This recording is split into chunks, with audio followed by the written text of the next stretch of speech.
Hello मेरे प्यारे दोस्तों, आप सभी को मेरे यूट्यूब चैनल कहानी का खजाना में स्वागत करती हूँ। आई होप आप सभी लोग खुश होंगे, स्वस्थ होंगे।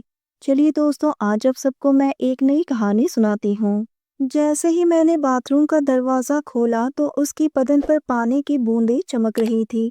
दोस्तों, मेरा नाम रोहन है और मैं 22 साल का हूँ। 1 साल पहले मेरी दीदी सुधा की शादी हुई थी और शादी में मुझे एक लड़की बहुत ही पसंद आई।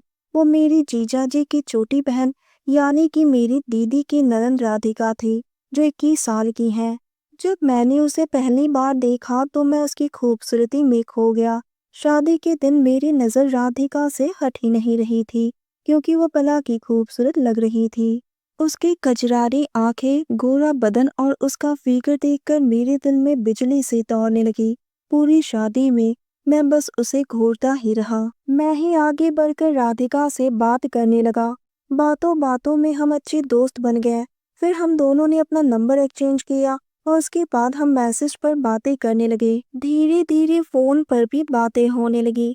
ऐसे ही बातें करते करते हमें 6 महीने हो गए और एक दूसरे के हम पक्के दोस्त बन गए। दीदी और जीजा जी शहर में रहते हैं। दीदी प्रेग्नेंट थी तो मम्मी को फोन करके मुझे अपने पास बुला लिया और मैं उनके घर रहने चला गया। जीजा जी ने भी अपनी बहन राधिका को भी बुला लिया। मैं राधिका को देखकर ही बहुत खुश हो गया।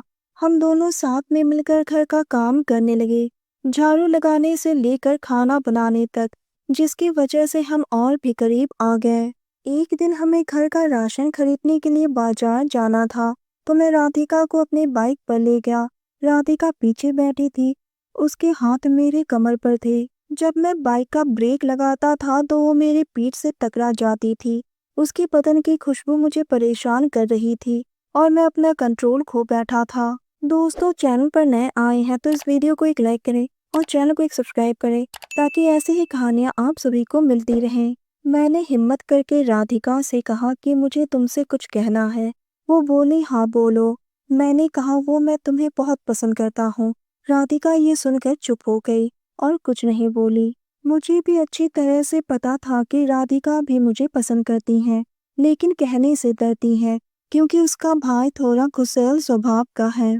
जब हम घर पहुंचे तो जीजा जी दीदी को लेकर चेकअप करवाने के लिए डॉक्टर के पास जाने लगे और हमें घर का ध्यान रखने को कहा। अब घर में सिर्फ मैं और राधिका ही अकेले थे। राधिका ने कहा, मैं नहाने जा रही हूँ, और वो बाथरूम चली गई।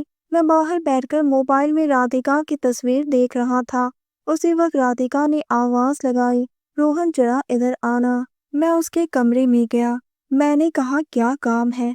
तो उसने कहा कि मैं अपना तौलिया भूल गई हूँ, जरा तौलिया पकड़ा दो।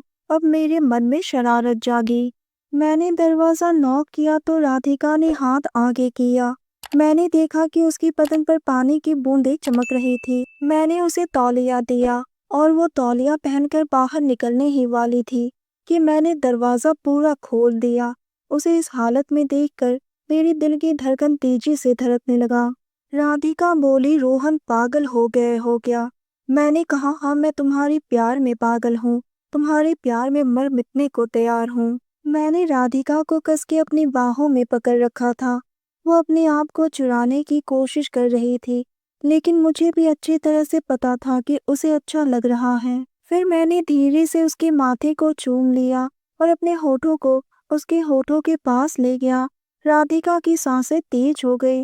राधिका ने भी अपने दिल की बात कह दी और वो भी धीरे धीरे मेरा साथ देने लगी। उसने कहा, अगर भाई को पता चल गया तो? मैंने कहा, जब पता चलेगा तब देखेंगे। और उसके बाद वो धीरे से मेरे बालों को सहलाने लगी। मैं मदहोश होने लगा। राधिका की स्पर्श मेरे तन बदन में आग लगा रही थी। मैं अपने आप को कंट्रोल नहीं कर पा रहा था और उसके बाद हम दोनों वो सब में बिजी हो गए। राधिका की मीठी गुनगुनाहट बता रही थी कि वो बहुत ही खुश है। हम दोनों को जैसे जन्नत मिल गया था। हम दोनों उस पल का भरपूर आनंद उठा रहे थे और उस पल को ऐसे जी रहे थे जैसे वो हमारी आखिरी खुशी के पल हो। उसकी थोड़ी देर बाद ही घर की घंटी बजी। दीदी और जीजाजी भी घर वापस आ गए। तब जाकर हमें होश आया और हम दोनों ने अपने आप को ठीक किया और घर का दरवाजा खोलकर दीदी और जीजाजी के साथ बैठकर बातें करने लगे। दीदी को बच्चा होने के लिए और 3 महीने बाकी थे, तो ये 3 महीने मैं और राधिका एक साथ ही रहने वाले हैं। दोस्तों, आप सबने अपना कीमती समय निकालकर इस वीडियो को सुना, इसके लिए आप सभी को धन्यवाद करती हूँ। धन्यवाद दोस्तों।